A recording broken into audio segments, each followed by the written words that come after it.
Good morning, YouTube.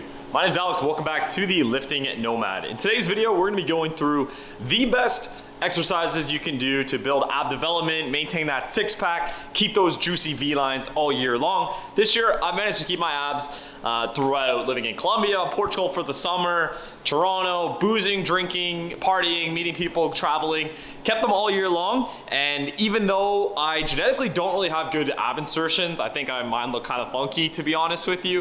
And I never really had them until like I was into my mid-20s. So this is my experience doing it, how I managed to keep them throughout the years. We're gonna go through some exercises, my routine, all that good stuff. So without further ado, let's get into the video.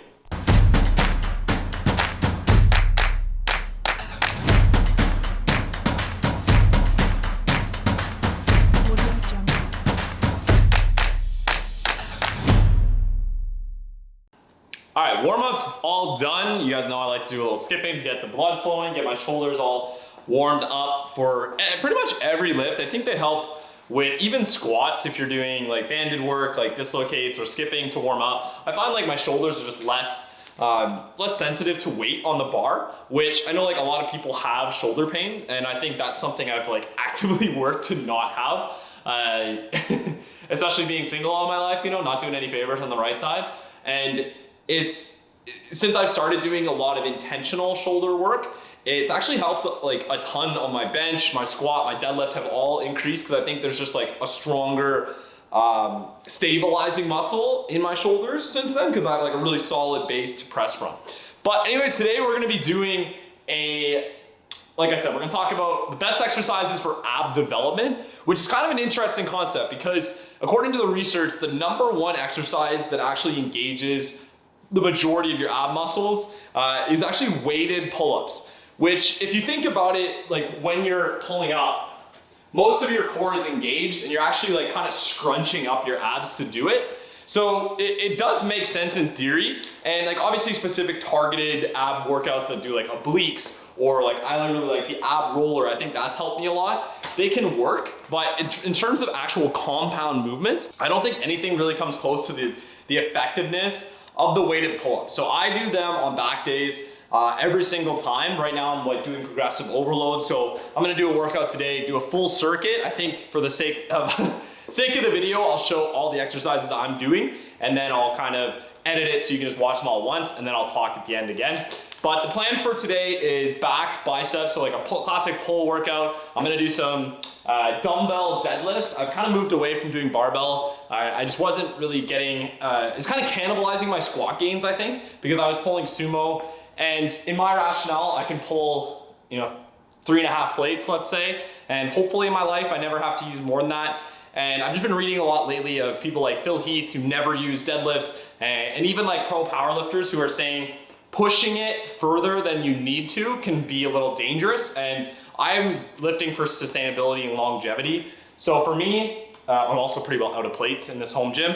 I don't really see the need to deadlift all the time. There's a lot of people kind of getting on this recently.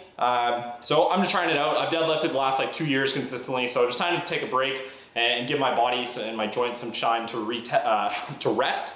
But instead, I'm doing dumbbell, like stiff-legged deadlifts, and I've actually found a lot of more contraction and feeling in my hamstrings while I'm doing that. So plan for today, I start with my compound movements. So first thing we're gonna do is, warm up with the bands a little bit further. Then we're gonna do weighted pull-ups. Then I'm gonna go on to the next big one, which is gonna be the stiff-legged dumbbell deadlifts.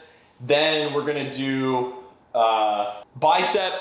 regular standing bicep curls, standing bicep hammer curls, and then we're gonna move into the ab circuit, which I'm gonna do ab roller first of all, and then finish that off with kind of like chest pulls, like dumbbell chest pulls I know people used to do. Ironically, that ends up using your core more than your chest.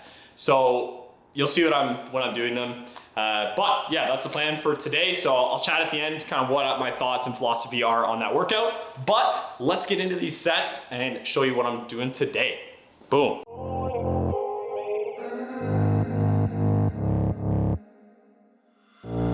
If I stay, will you stay? If I go, will you go? If I pay, will you play? Do you know what I know? Do you love, do you hate? Do you care what I say?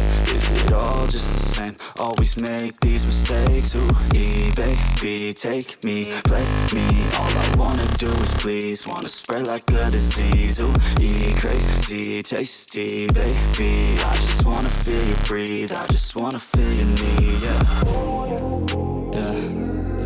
Oh yeah, I woke up on my mattress next to a savage. Yeah. Oh yeah, I woke up on my mattress next to a savage. If you wanna stay, baby girl, don't go. Oh, look the other way. Nobody will know. Oh, if it's all the same. Call my place your home. Oh, I don't wanna chase, but don't want you to go. Oh, all I want is you. Ooh, all you need is me. I know what to do. Ooh, only I can see. Yeah, know I love the view. Ooh, climb under the sheets. Do just what you do. Ooh, put me back to sleep. Yeah. All right, so back biceps all done. Now I'm gonna do the ab workout like I said. So my abs are already pretty fried from the weighted pull-ups, but actually doing this foam like ab roller thing, I think I used it the last 3 years, probably twice a week. And I think like it feels amazing when I do it. And really what changed my ab development, I think, was understanding basically working them is kind of like, you wanna feel it like an accordion. So you wanna feel your abs like retract and then fully expand. So like when I'm doing these, it's, you wanna unravel your abs, hold it, and then accordion back up. So it's kind of like fully stretching them out and then fully contracting them.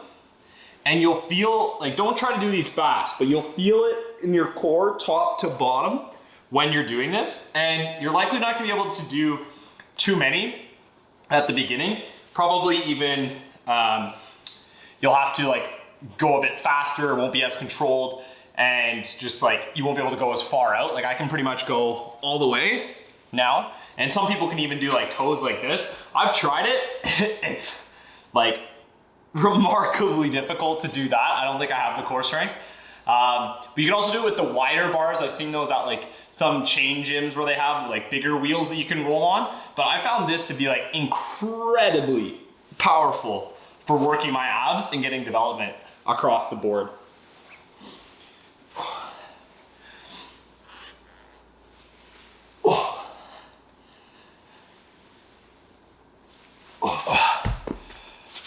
All right, now the final exercise I'm doing for my abs today is basically like dumbbell pull-throughs, I guess is what you would call them if you're doing them on a bench. But I find when I'm laying down and my feet are flat, it actually, instead of working on your chest, it mostly works on your core. So this should be in like full view of the camera, so hopefully you can see. But I go like legs completely flat, dumbbell over the head, and then just like really slowly letting it down. And then I go up, and then I lift. And then really slow back down. Now, if you're doing that properly, you should feel it pretty much in your entire core. Like your entire core, from top to bottom, you should be feeling that squeeze when you do it. And it's, if you superset it with that ab roller, it's gonna absolutely torch your abs. Oh.